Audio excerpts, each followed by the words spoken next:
Meet the Mendoza family. Joel Mendoza, 48-year-old, a hard-working father who hides his emotions. Elena Mendoza, 45-year-old, a caring mother who avoids painful conversations. Nikki Mendoza, 17-year-old, Mia's younger sister whose death changed the family. And Mia Mendoza, a 20-year-old, a college student struggling with grief and survivor's guilt. And we have here, social worker helps the family heal and communicate better. Di ba nun, babe? After niya mo, di ba? Pag-ibig na. Pero ikaw, gas plato. Oo, ano ako man? Nikki, ikaw sa mga gas plato ha, kayo ng ating hugas di kanina.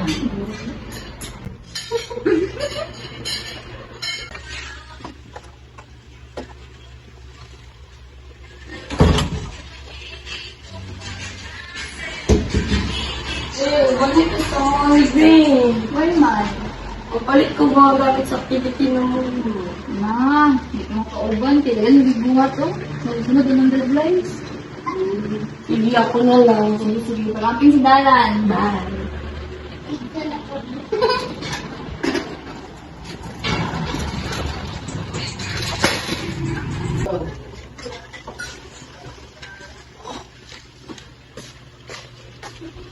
Na, kalig na, pagkaon sa na.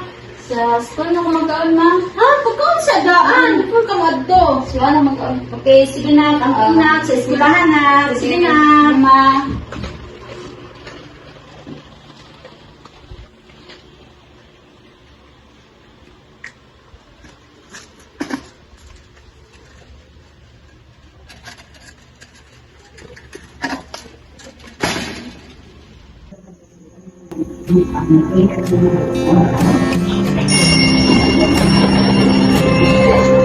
As the months passed, Mia tried to continue with her daily life, but the grief she carried became heavier. She lost interest in everything. She struggled to concentrate. She isolated herself from others. Changes in her sleep, appetite, and daily functioning became more noticeable. Yet, no one fully understood the pain she was carrying. Behind her silence was a cry for help.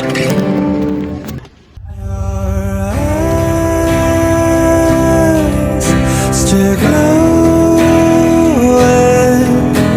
just like the day we met. Your eyes still holding the light of our first day. How can I let you go?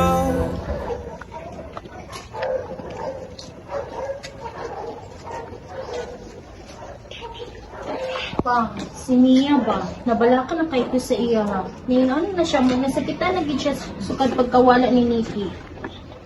Ang year, malabay. 1 year lagi. Pero murag wala pa gid siya kamubuon. Istoryahan ka natuto siya. Nakita ko nagal. Pero murag isip ko sa tabiig kanan ato yung istoryahan na ako anak. Di ba? Saan mas nga. Padayan ng ginabuhay. Hagdan ang tunato siya.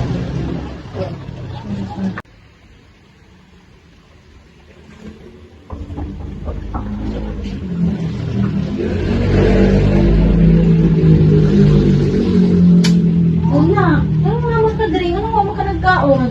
Ano ko, busog na ko na. Ha? Busog ko. Saan ba? Kanabala ka na kayo ko sa imo nga. Isa man ni? Sa school ni?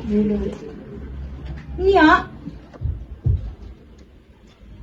Wala lang, inihawan ko yung meeting. Saan man kita magpadayon para kay para na po ni sa imo igsuon. Kay magkinaon sa gyapon, pamilya ra man gyapon ta.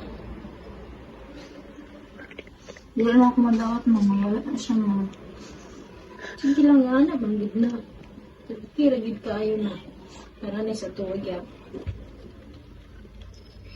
Na, kinanglan pa, mag-move on. Kasi kadayon niya. Tapos wala na siya. Pero ano dali na kayo sa inyo nga muingon nga mag-move on.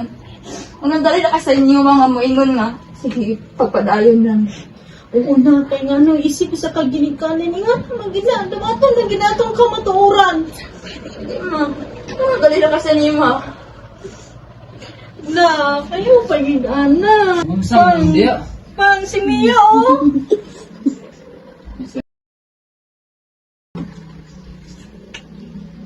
Wala na yung mangus.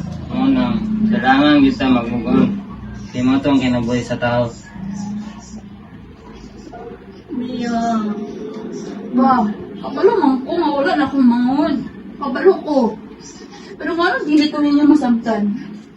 Di mo kasabot akong gibati. Di mo kasabot sa ako, Mia? Siguro ka itong adlaw, wala na akong buhat na ako ang mga bulaton. Siguro hindi pa siya. Ayun pa, ano na. Sabot mi sa imong giwati. Kami sa wala sa niya. Imong feelings nimo. Kami sa imong inahan. Ibati ako yung kasakit sa pagkamatay sa mga dili na mo madawat. Pero dito mo kung part na wala na siya gibali-bali. Wala na akong gibali-bali akong manghot. Huwag na akong kabali mo. Watay may kailangan na dito mag-move niya. Kung saan pag-move on pa. Ano ko pagkakanan sa inyo na. At saan pag-move on nga sa inyo, dali alati kanin. Mia, pag-anak lagi ba? Mama, ako ang reason na nawala sa mga.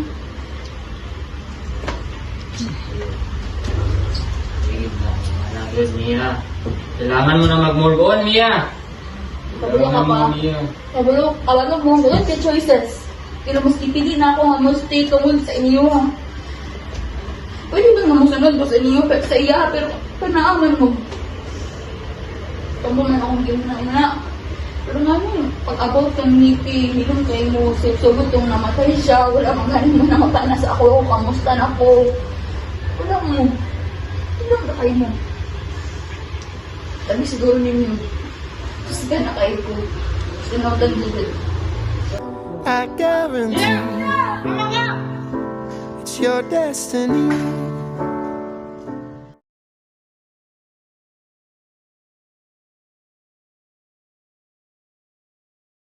The Mendoza family is experiencing unresolved grief after the death of Nikki.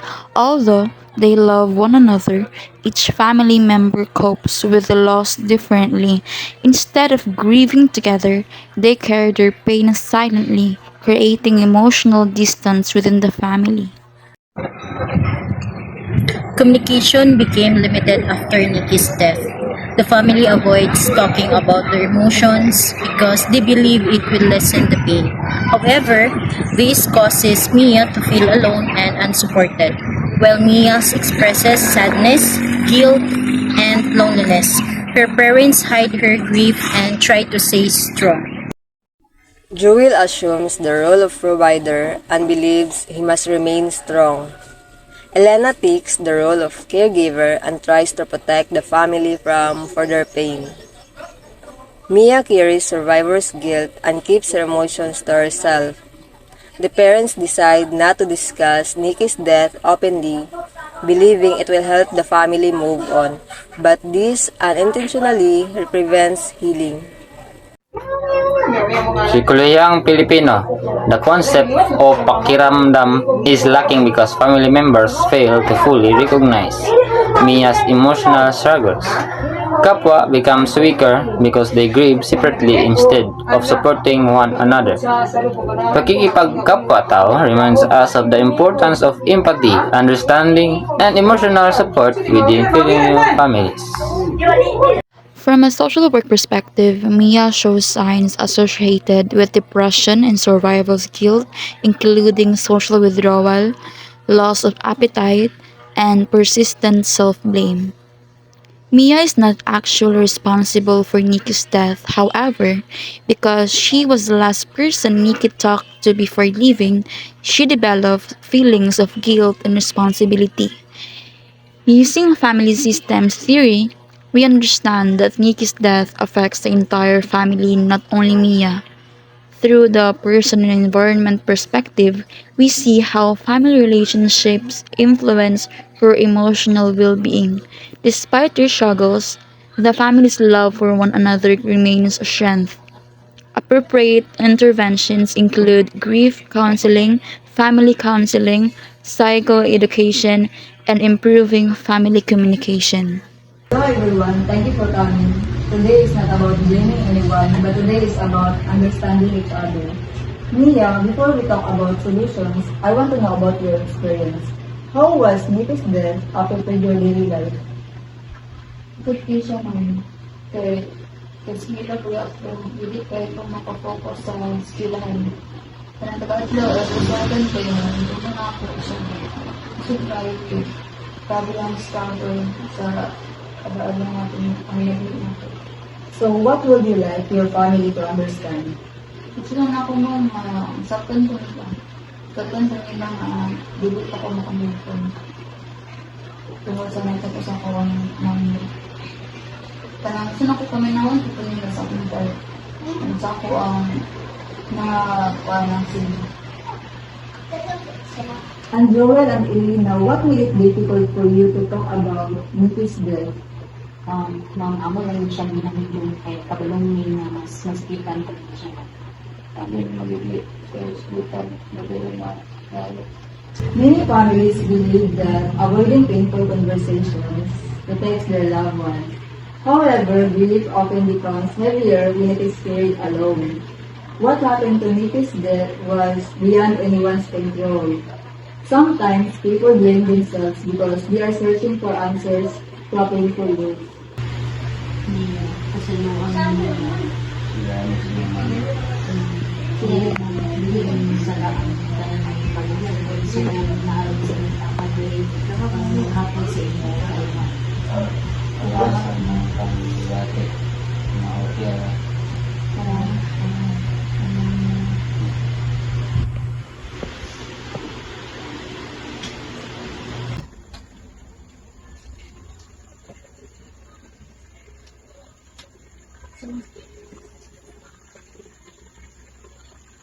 Nikki, kailangan na nang magmuluan.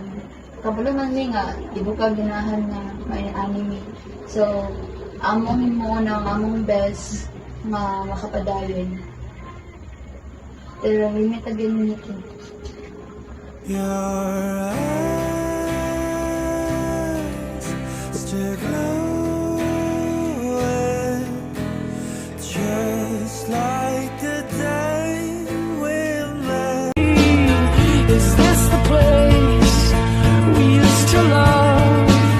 Is this the place that I've been dreaming of? Oh, simple thing, where have you gone?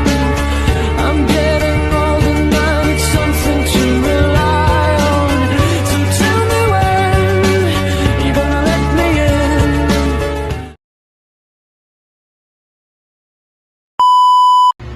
Balik eh?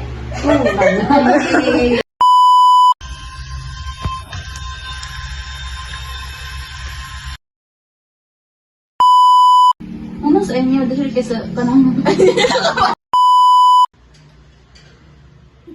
Ano, Clark?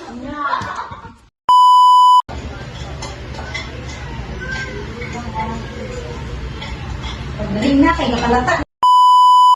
Grabe naman talagang pinatay niyo talaga. Sagot ma'am. Pinapahintulutan ko itong lalaki nito para guys, nangawa siya agwan guys. Nangga, ay po sila. Ako lang balay, validation.